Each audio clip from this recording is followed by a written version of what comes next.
You opened the can of worms by stating that people now don't have differences of opinion about the facts. They have different facts. Yes.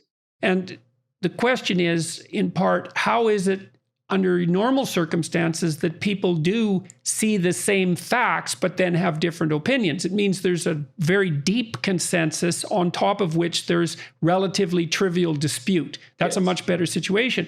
But part of the way that people do that is by using, well, look at it this way. You have 5 senses, each of which depend on a very different physiological mechanism. And that's because you can see things that aren't there, and you can hear things that aren't there, and you can touch things that aren't there, but you can't see, hear, and touch things that aren't there. Yeah. So you use this multidimensional process of triangulating. You actually use pentangulating, I suppose, with your 5 senses, and you determine what's real. But even that's not enough. Yeah. Then what we do is we seek consensus. We say, okay, well, here's what the phenomenon appears to be to me. What do you see? And then if you see it and someone else sees it, and this would especially be good if we didn't share the same opinions, but we could agree on what we saw, then we think it's real. Now, the technical problem is now, no matter what you believe, you can find a like-minded group that's discussing this avidly to confirm your confirmation bias. And what that means, and I'm seeing this happening, I can't believe how rapidly it's happening. I'm seeing people degenerate into a conspiratorial paranoia. And I'm seeing it in family members and in friends and as well as manifesting itself in broader society. And it's really, I think we're driving ourselves insane with the net. Yes, I absolutely agree. I'm very, very worried about where we are. And I'm, in political terms, I mean, it's obviously deeper, but in political terms, I'm worried about it because I think the right is about to go off in America like the left in America has gone off. Well, that was a likely outcome 5 years ago. It looked to me like that was why I was concerned back in 2016 that things were starting to degenerate and that the left would wake up the sleeping right, the radicals on the far end of the spectrum who prefer action to words, let's say, by a large margin, and who are truly dangerous. I could see them being prodded into awakeness, and it was a very frightening thing. It still is a very frightening thing. I mean, one of the things I've thought about a lot in recent years about this is, of course, is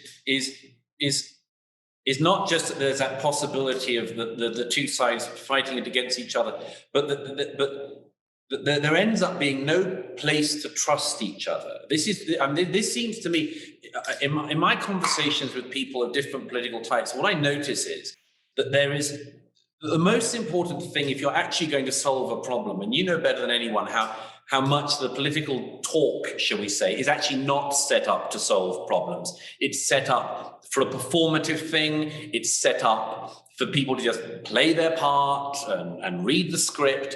And almost none of our political discussion is actually problem-solving oriented. Almost none of it. But when you do get close to solving a problem, it exists, and it exists. The possibility only exists if the other person is able to be trusted by you not to pull some funny stuff when you're not looking. And I was thinking about this recently. When I was in America, and I was talking at one point with Brett Weinstein on his podcast. And I completely, Brett is from a very different political tradition from me. We have very different instincts on an awful lot of things, and a lot of very similar instincts. But when I talk with Brett about problems like, and we talked about poverty and homelessness and things, I completely trust him. And he allows me to concede where I'm not willing often to concede, because I'm slightly worried that, for instance, let me give the obvious one. I worry about the inequality discussion, like a lot of people on the right, not because I don't believe inequality exists, but I worry that the people who've been thinking about it most are the ones with the worst possible answer.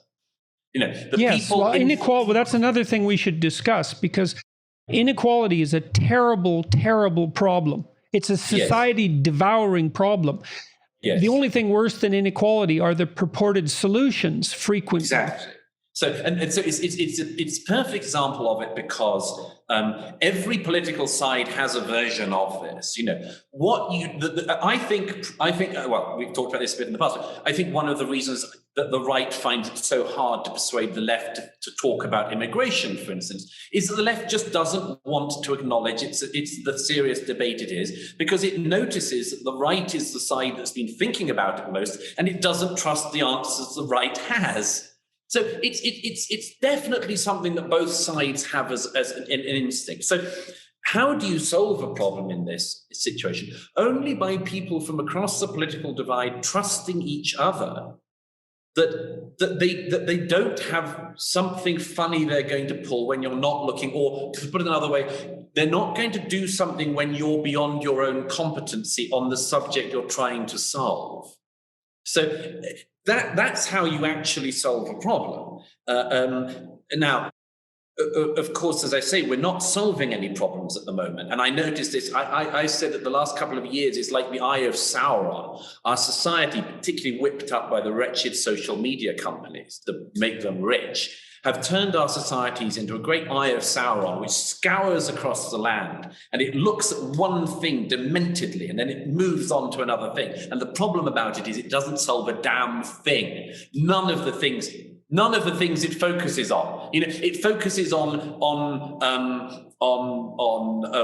what did we have? We had the green issue in January. It was meant to be a climate emergency of January of last year. Every democratic government was meant to announce a climate emergency. Then we had the COVID emergency. Then we had the BLM emergency. It's been emergency after emergency, and we don't seem to solve them. In fact, we seem to make them worse when we address them, because we can't agree on the thing that we're meant to be addressing. So, as I say, if I was to try to come up with the things to solve this, it would be that people from the left and right who could trust each other.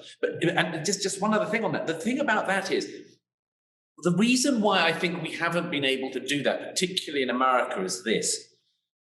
In my view, the American left has an incorrect approximation of the proximity of fascism to the American political system, or white nationalism to the center of the political system. And obviously Trump has given them a heck of a lot of ammunition, but they were willing to use it anyway. They've been using it for years. They wanted to claim basically that fascism was very, very close. Now you see scenes like the reprehensible scenes at the Capitol the other day, and you see the ammunition that these reprehensible people have just given the left to continue to pretend that the American right, all of the right, CNN presenters and others have said all of the right is now with the Nazis, with the fascists, with the white supremacists. And if that's the case, you can't, if you're on the American left, communicate with anyone on the American right, because when you're not looking, they're going to smuggle fascism in and get you all.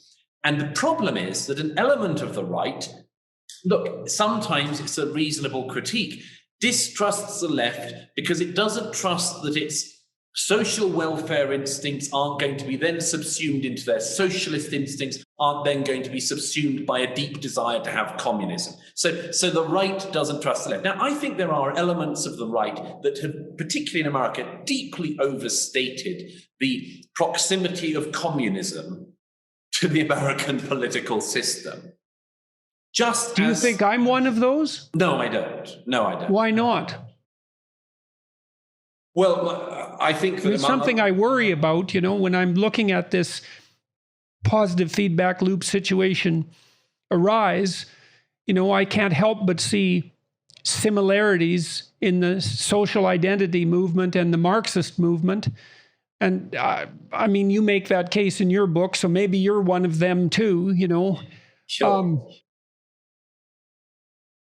I don't know if this is a situation where, the left purports to see fascism lurking behind every right-wing move. And do you think the right is just as culpable with regards to seeing communism behind every left-wing move? I mean, I think it's a risk. It's complicated. It's a risk. Let me give you a statistic here. A friend of mine just told me the other day, there's only 2 self-described democratic socialists sitting in the congressional house in the United States on the Democrat side. There's only 2. The rest of them are moderates, and most of the moderates are moderate moderates, you know. Now, those two attract a disproportionate amount of attention, partly because they're incredibly savvy social media users, whereas the moderates aren't at all, and are blind technologically in that sense. But, you know, I guess I wonder how much conscience scouring, everyone's asking themselves that, I suppose, now, how much conscience scouring is in order after the events on the Hill last Yes. week or 2 weeks ago.